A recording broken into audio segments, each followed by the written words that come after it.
Saudara, 8 tahun kasus pembunuhan dan pemerkosaan pada seorang perempuan di Cirebon bernama Vina nyaris menemui jalan buntu. 3 pelaku pembunuhan masih melenggang bebas, lari dari tanggung jawab. Keluarga korban hampir dibuat putus asa. Kemana lagi harus mencari keadilan? Hingga akhirnya desakan publik membuat polisi mengambil langkah untuk mencari lagi keberadaan ketiga pelaku. Luka lama itu belum pulih benar dari hati keluarga Vina. Air mata sang ibunda kembali tumpah saat harus mengingat kembali peristiwa tragis yang dialami sang putri. Hal serupa juga dirasakan ayah dari Muhammad Rizky Rudiana yang juga jadi korban atas kekejaman geng motor. Bahkan ayah Eki yang merupakan anggota polisi juga tak tinggal diam untuk mengungkap kasus pembunuhan sang putra. Bagi keluarga, waktu 8 tahun itu belum cukup untuk menutup luka atas kepergian Vina dan Eki. Apalagi 3 pelaku pembunuhan masih menghirup udara bebas. Saya mohon kepada seluruh warga negara Indonesia agar jangan membuat kami lebih sakit. Eki adalah anak kandung kami yang mana menjadi korban daripada kelompok-kelompok yang kejam. Saya tidak diam. Saya terus berupaya dan bekerja sama dengan Reskrim. Selama 8 tahun saya berupaya untuk sabar. Dan saya mohon agar seluruh Indonesia bisa mendoakan anak saya supaya tenang, dan juga bisa mendoakan supaya pelakunya bisa segera terungkap. Demi mencari keadilan, keluarga Vina dari Cirebon datang ke Jakarta bertemu pengacara Hotman Paris. Keluarga meminta Hotman Paris membantu menyelesaikan kasus tragis yang menimpa Vina 2016 lalu. Harapannya tentu agar para pembunuh Vina ditangkap dan dihukum seadil-adilnya. Kepada Hotman Paris, kakak Vina menceritakan bagaimana ia mengungkap kejanggalan awal kasus kematian adiknya. Saya curiga di situ kok bisa kecelakaan yang hebat kayak gitu. HP nggak ada lecet, nggak ada retak. Oke. Motor pun nggak ada lecet, nggak ada. Motor nggak rusak. Nggak rusak. HP tidak rusak. Bukti itu nggak lama ada berita bahwa pelaku ketangkap. Gitu. Yang ditangkap 8 orang. Nggak langsung 8 orang, itu 7 orang dulu. 7 orang dulu. Baru nyusul satu lagi 8. Kapolri sama Kapolda tolong usut tuntas. Oke, dari Bapak ada yang mau diutarakan?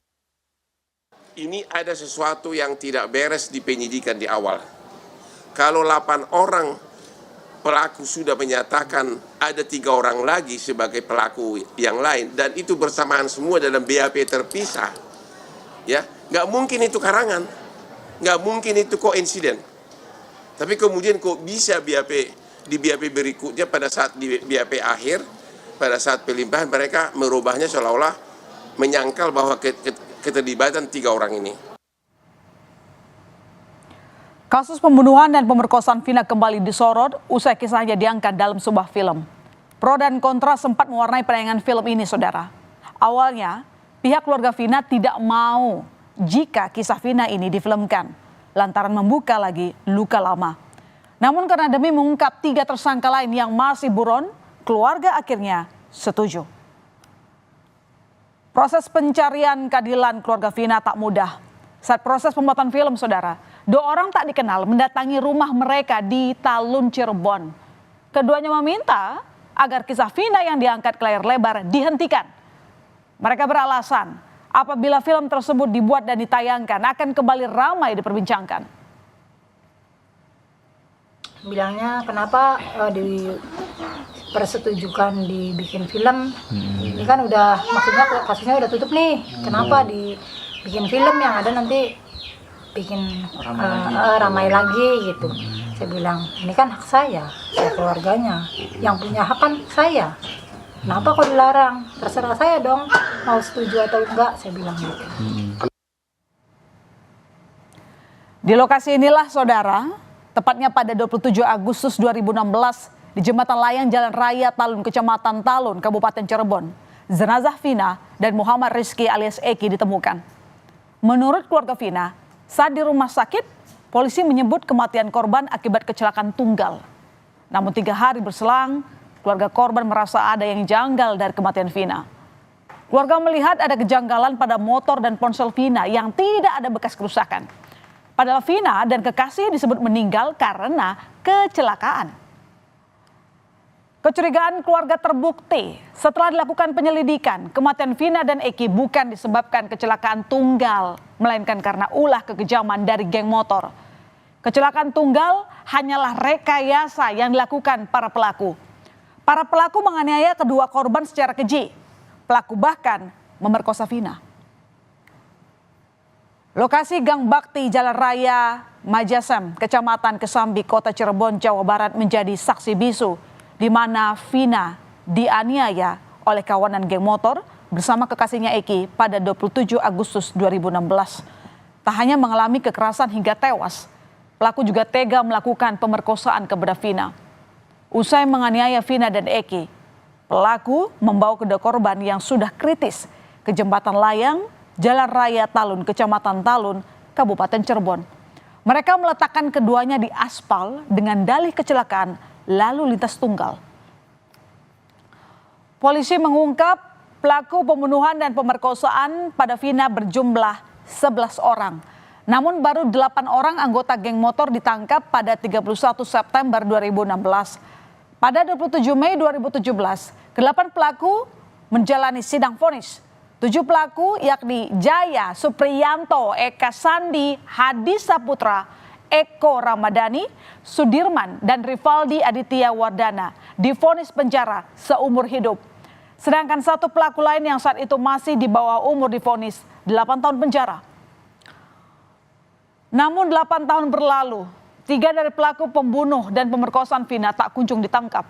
Barulah setelah kasus ini mencuat lagi, Polda Jawa Barat merilis 3 ciri-ciri dari pelaku. Meskipun dalam rilis ini tak dilampirkan foto ataupun sketsa wajah, hanya ciri-ciri saja. Buronan pertama, saudara, Peggy alias Perong, saat ini berusia 30 tahun dengan ciri-ciri berbadan kecil, rambut keriting, dan kulit hitam. Buronan kedua ialah Andi, usia pada tahun ini 31 tahun, dengan ciri-ciri berbadan kecil, rambut lurus, dan berkulit hitam. Buronan ketiga adalah Dani, berusia 28 tahun dengan ciri rambut keriting dan kulit somatang. Diduga salah satu dari 3 orang yang masuk DPO ini berada di Jakarta. Polda Metro Jaya menyebut sudah berkoordinasi dengan Polda Jabar untuk mencari buronan pembunuh kasus Vina di Jakarta. Jadi pada prinsipnya Polda Metro Jaya siap membantu mencari apabila mencari tersangka berdasarkan DPO yang diterima oleh Polda Metro Jaya. Dari Polda lain, dari Polres lain di luar wilayah hukum Polres, di luar wilayah hukum Polda Metro Jaya siap membantu.